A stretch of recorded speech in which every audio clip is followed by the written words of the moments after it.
پاکستان د اسلام په خطر کې دی تر نارې لاندې د چړیتوب یا چړو اکار یا حالت څخه تر اټم بم پورې. لیکوال سعدالدین منګل. د پاکستان په نوم او د اسلام په نوم تر نارې لاندې 4 کاله د افغانستان پر بډ یا ضد کلک او د وینو ډک پر زنګ یا مبارزه یې د اسلام په خطر کې دی تر نارې لاندې کړي او اوس هم کوي.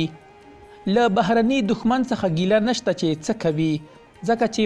پردي وي او دښمني یې زموږ هیواد سره دوی خپلې ملي او ځاني ګټې لري. دا د طبیعت قانون دی چې هر هیواد د خپل هیواد د پرمختګ او ودانۍ په پار ځینې ناروا کارونه او کړنې کوي. انګریز وروسته له لومړۍ، دویمې او درېیمې سترې ماتې له افغانانو څخه دا به په کړکېچ یا تاریخ کې هیڅ وخت او هیڅ کله هیر نه کړي او په هر ډول دسیسو، کړنو، اړیکو او رسمي یا نارسمي سیاست څخه به کار اخلي او اخیستلی هم دی، ولې چې خپل هیواد او خپلو هیوادوالو او د خپل هیواد ملي ګټو ته سخت ژمن او پالوال دي. هر وګړی باید خپل هیواد ته همداسې پالوال وي لکه دوی.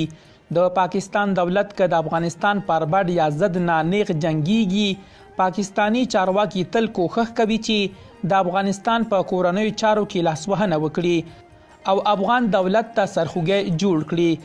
دا هم دوی خپل هیواد ساتلو او ودانولو په پار کوي او تل د افغانستان د دولت د کمزورۍ هڅې کوي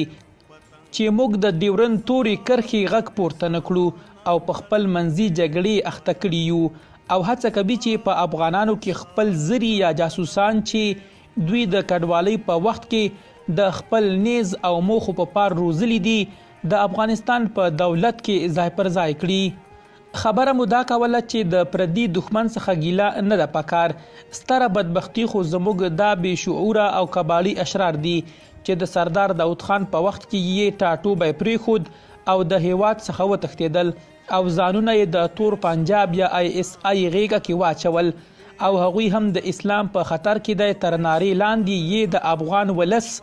او خاورې پر بډ یا ضد یې داسې وکارول چې خپل ټول هغه د 4 کلونو پلانونه او د زړه دښمني په پوره کړي. پاکستان نه اسلام پیژني او نه هم د اسلام په کیسه کې دی او نه هم هغه اشرار چې د پنجاب ISI په امر په دې جنگونو کې ووژل شول. دوی خپلې ګټې لټوي او په اشرارو یې د افغانستان ټوله شتمني د کباړ په قیمت واخیستله او پاکستان په لومړي ځل جاپان ته 160 میلیونه ټنه پولاد ولېږدول. دا پولاد له افغانستان څخه د کباړ په نوم لاسته راوړي ول او د همدې ګټو له برکته پاکستان د چړیتوب یا چړو اکار یا حالت څخه راووت او نن اټم بم لري. جهادي ډلې یا اشرار ډلې د سردار داود خان په وخت کې پاکستان کې تنظیم بندي او جوړ شولې چې هغه وخت افغانستان کې وګړو د خلقي، پرچمي یا کمونیست نوم هیڅ نه پیژانده.